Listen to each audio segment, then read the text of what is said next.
Bismillahirrahmanirrahim. Assalamualaikum warahmatullahi wabarakatuh. Bagaimana kabarnya hari ini anak-anak ustazah semuanya?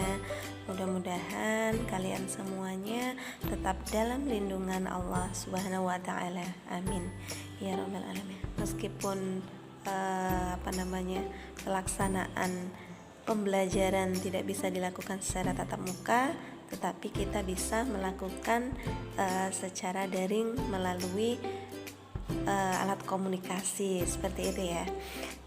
Baik anak-anak ustazah, untuk hari ini kita akan belajar di tema 1 di kelas 4 ini, yaitu tentang indahnya kebersamaan. Subtema 1, keberagaman budaya bangsaku, pembelajaran 1. Oke, dipersiapkan alat-alat untuk belajarnya. Anak-anak ustazah, tahukah kalian bahwa Indonesia memiliki banyak sekali keragaman?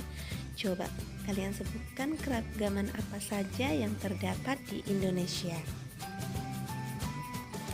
Iya, diantaranya keragaman suku bangsa, agama, budaya, dan lain-lainnya. Meskipun banyak sekali keragaman yang ada di Indonesia, kita semua tetap dalam wadah NKRI, yaitu Negara Kesatuan Republik Indonesia. Dan keberagaman tersebut adalah anugerah dari Allah Subhanahu wa ta'ala, dan sebagai makhluknya kita harus senantiasa mensyukurinya. Anak-anak ustazah, coba kalian buka di buku kalian halaman 3 ya, mencari informasi tentang keberagaman budaya. Ternyata negara Indonesia itu adalah negara yang paling beragam di dunia.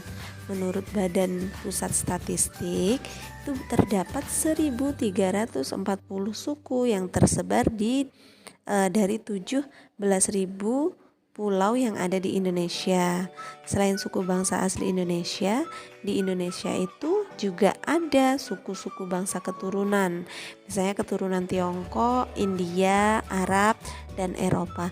Dan setiap suku itu mempunyai kekhasan tersendiri. Nah, alangkah bangganya kita tinggal di negara Indonesia ini ya, anak-anak ustazah. Nah, sekarang coba kalian buka di halaman 4 ya. Kita akan membaca teks tentang upacara adat ya. Jadi, salah satu keberagaman yang ada di Indonesia adalah upacara adat. Setelah itu, nanti kita akan menemukan gagasan pokok dan gagasan pendukung dalam teks tersebut. Sekarang kalian baca dulu ya. Sudah dibaca? Oke, setelah kalian baca, apakah kalian sudah tahu apa itu yang disebut gagasan pokok dan gagasan pendukung? Gagasan pokok adalah ide utama yang dibahas dalam suatu teks bacaan. Dapat berupa kalimat inti atau pokok paragraf. Gagasan pokok biasanya berada di awal kalimat. Sementara gagasan pendukung adalah uraian atau tambahan informasi untuk gagasan pokok. Gagasan pendukung juga biasa disebut dengan kalimat penjelas. Sebagai contoh, coba kalian buka buku kalian yang di halaman 4 tadi ya. Ustazah akan memberikan contoh cara menemukan gagasan pokok dan gagasan pendukung dari bacaan teks di halaman 4 paragraf pertama. Kalimat pertama dari paragraf pertama adalah upacara adat merupakan bagian dari adat istiadat sebuah suku. Kalimat keduanya, ada bermacam-macam upacara adat di Indonesia. Kalimat ketiganya, ada upacara adat untuk perkawinan, acara syukuran atas hasil panen, atau acara keagamaan.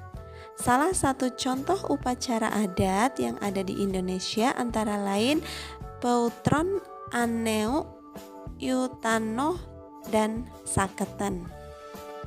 Coba kalian perhatikan di kalimat pertamanya, yaitu upacara adat merupakan bagian dari adat istiadat sebuah suku. Kemudian di kalimat kedua, ada bermacam-macam upacara adat di Indonesia. Nah, yang kalimat kedua itu merupakan penjelas dari kalimat yang pertama. Nah, jadi yang kalimat pertama tersebut merupakan gagasan pokok dari paragraf pertama tersebut. Dan untuk kalimat yang kedua, ketiga, dan keempat merupakan gagasan pendukung atau gagasan atau kalimat penjelas dari kalimat yang pertama tadi. Bagaimana anak-anak ustazah? Apakah kalian sudah paham?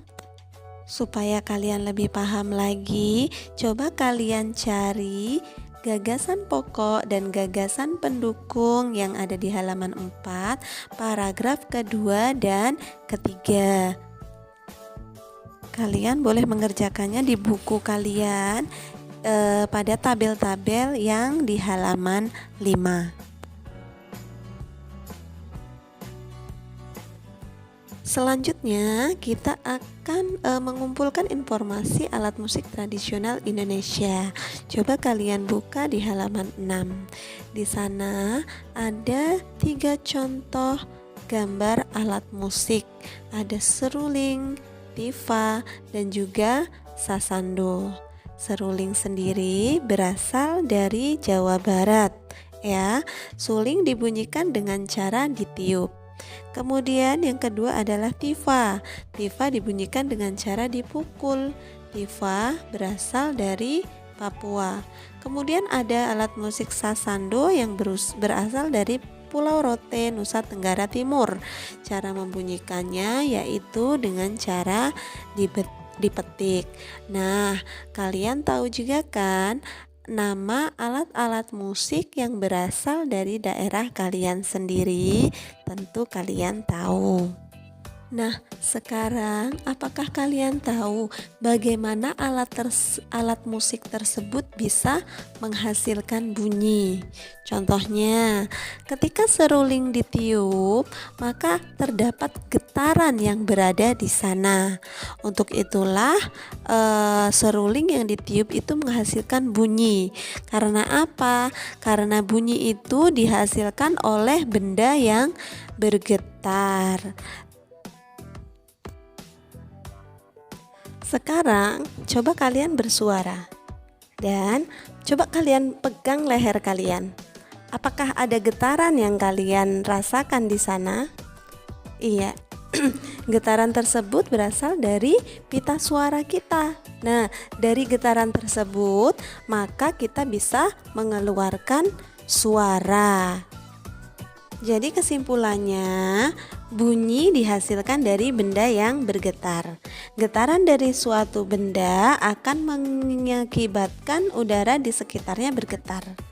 Dan getaran tersebut menimbulkan gelombang bunyi di udara. Benda-benda bergetar dan menghasilkan bunyi disebut sumber bunyi. Bunyi dapat merambat melalui benda padat, cair, dan gas. Akan tetapi, bunyi tidak dapat merambat pada ruang hampa. Ruang hampa itu apa sih? Ruang hampa adalah ruang yang tidak ada udaranya. Nah, anak-anak ustazah, demikian ya pembelajaran kita hari ini. Semoga bermanfaat. Dan ustazah mohon maaf apabila ada kesalahan-kesalahan dalam penyampaian ustazah. Untuk misalnya ada yang masih tidak kalian pahami, silahkan kalian tanyakan sama ustazah. Ustazah akhiri, assalamualaikum warahmatullahi wabarakatuh.